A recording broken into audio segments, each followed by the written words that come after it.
On va passer aux éléments de synthèse et de conclusion. La parole est à toi, Sophia. Quelle journée nous venons de vivre. Je ne sais même pas par quoi commencer, tellement j'ai le cerveau en ébullition. De voir toutes ces initiatives qui ont été faites sur le territoire, avec des constats assez dramatiques, sauter des repas, des frigos vides, une augmentation de la pauvreté, l'inflation, 14% de personnes en QPV qui en fait ont des problématiques alimentaires versus 5% pour la population totale. Pourtant, la question alimentaire est une question universelle, essentielle, parce que nous mangeons tous et toutes, tous les jours, en tout cas on est censé le faire pour se former, pour s'éduquer, pour vivre correctement, pour être en santé. Et malheureusement, il y a encore des personnes qui ne le vivent pas. Les politiques publiques se sont emparées de ces questions alimentaires, avec notamment cette injonction de la participation des personnes en QPV, en quartier politique de la ville. Injonction pouvoir d'agir, ils ne participent pas, ils ne s'engagent pas. Et en même temps, s'il n'y a pas de cadre de coopération, on ne peut pas coopérer. En QPV, il y a des discriminations, des biais. On pense que les gens ne savent pas manger, ne savent pas s'alimenter, mangent pas sain, mangent du kebab, des pizzas, que sais-je. Il y a le séparatisme, il y a la religion. Il y a des citoyens de seconde zone, relégués, qui n'ont pas de recours à leurs droits. Alors bien sûr, tout le monde a envie de manger des produits frais, de qualité. Je ne dis pas sain, parce qu'on peut manger bio et du kebab tous les jours bio, ça ne sera pas sain. Mais finalement, cela relève d'une urgence sociale. Et petit à petit, finalement, on prend en compte dans le territoire ceux qui les habitent. Est-ce qu'on est acteur? Est-ce qu'on est bénéficiaire? Qu'est-ce qui s'entremêle là-dedans? Quel rôle dans sa propre alimentation? Et au-delà, quels moyens pour vivre plus dignement sur son habitat, la mobilité, ses vêtements, ses équipements? Quelle est notre langue commune les uns aux autres, nécessaire à la connexion et surtout à la coopération? Mettre en avant l'égalité de savoir plutôt que finalement des apports descendants sur les savoirs, un rapport d'égal à égal, chacun selon ses savoirs. La nécessité du temps long, il est nécessaire d'avoir ce temps long pour pouvoir se connecter et coopérer, alors même, vous l'aurez relevé toute la journée, qu'il n'y a que du temps court.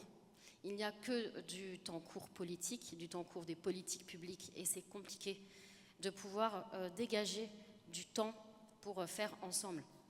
Mais grâce à la mise en réseau, il peut y avoir des ambitions, des impulsions politiques et des acteurs du territoire de faire ensemble avec les habitants, pas pour les habitants, mais avec, en créant des interstices pour coopérer. Et finalement, tout le monde dans le même bateau, avec la canne à pêche, la rivière, les poissons, vous aurez vu de quoi je parle, avec cette capacité d'agir et d'agréger toutes les parties prenantes. Je vais faire vite, mais j'ai essayé de séquencer un petit peu cette journée avec les apports que j'ai pu relever. Vous m'excuserez peut-être de prendre 2-3 minutes de plus. Excuse-moi, Sarah. Mais la tendance serait grande à être en concurrence pour faire valoir ses actions, ses spécificités, chacun pour soi. Peut-être Dieu pour tous, peut-être, je ne sais pas. Mais nous naviguons encore dans un monde concurrentiel. L'Union européenne nous donne le cadre des entreprises versus les associations, ne surtout pas faire en sorte qu'il y ait de l'anticoncurrentiel, justement en mettant du concurrentiel, alors que dans la coopération, c'est tout le contraire, et ça nécessite du temps et de l'argent, et c'est pas forcément palpable, et cette question du palpable, c'est la question de l'évaluation de cette mesure d'impact dont Mohamed appelle de ses voeux, et moi je dirais non, pas de mesure d'impact, parce que finalement, la mesure d'impact, c'est prendre des règles, des cadres de référence qui sont celles des entreprises, et nous ne sommes pas des entreprises, alors peut-être des entreprises de l'ESS, des structures de l'ESS, mais en tout cas, il est nécessaire de pouvoir créer nos propres référentiels qui prennent en compte, alors QQF, BQQF, non, c'est de prendre en compte ce qualitatif qui nous manque tant pour montrer le lien social, tout ce qui est impalpable, tout ce qui prend du temps pour justement contrevenir et contrecarrer ce rouleau compresseur de la mesure d'impact. Mettre en avant les externalités positives, tu le disais aussi sur l'économie de la fonctionnalité, la recherche avec le monde de la recherche, justement, que l'on minimise trop souvent sur les territoires et qui serait ô combien intéressant de pouvoir solliciter, mobiliser pour avoir ce croisement de regards et ce croisement de savoir. Cela permettrait aussi de creuser de nouvelles alliances, ces places à vivre, la centralité dans les quartiers, mais mon Dieu, qu'est-ce que c'était bien, j'ai envie de vivre à Nancy. Qu'est-ce que cela fait du bien, marché, cuisine, café, partage.